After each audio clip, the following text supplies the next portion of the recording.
I'd like to start by thanking all of you for being here for this event this evening to mark the first cohort that are going to go through this programme. And I particularly am grateful to all of those who have travelled from far and wide across the country who are that first cohort and who are here this evening. And I'd like to thank Dan for the comments that he made just a moment ago. We've been working on this in government now for some time and seeing lots of papers go backwards and forwards and lots of costings and lots of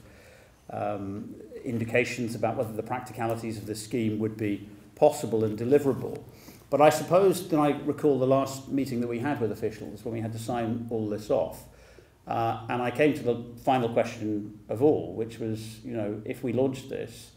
and if we get the Deputy Prime Minister to announce it, are we going to actually find any people in the country who are willing to step up to a programme of this type, who are willing to sign up potentially to move great distances across the country with limited flexibility, some of course, but limited flexibility over where they go. And our conclusion was that while this scheme is not necessarily going to be for everybody, and obviously it's also aimed at some of the most talented leaders and deputy leaders across the country, that there would be people who shared the aspirations and the passion that we've just heard about from Dan and who would be willing to do this. And it's great to hear back, therefore, from Dan in terms of the things that inspired him to take part in this programme, exactly the types of feelings and aspirations that we expected from the people who would sign up to this. And Dan told Nick Clegg and myself when we turned up today that he's actually been one of those who's ticked every single box in terms of where he's willing to go in the country, which is exactly what we want as well, and shows that actually, while it's not necessarily possible for every single person to move across the country, there are people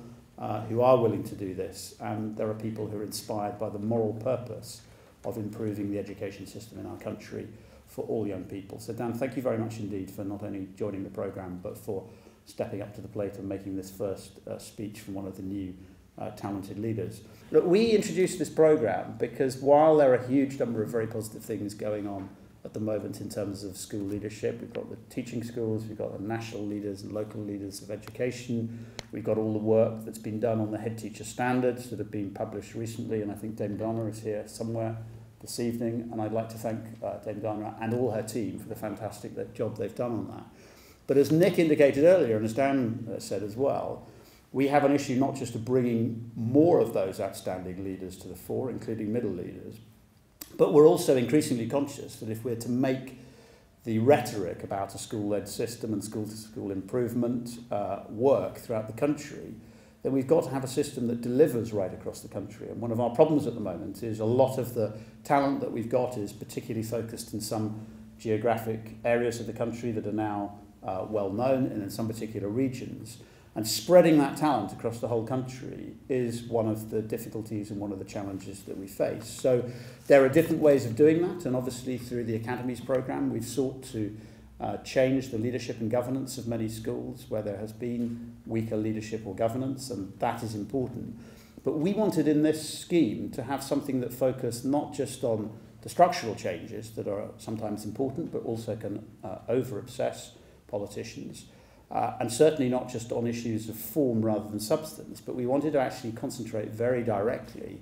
on making sure that we could grow a future generation of school leaders and make sure that they were in the parts of the country and in the schools that needed them most. And that is precisely what this programme is about. I'm extremely grateful to those of you who have taken the initiative in joining this so early. And I hope you'll also feel free to feed back to us some of your experiences early on in the programme and some of your advice to us about how we scale this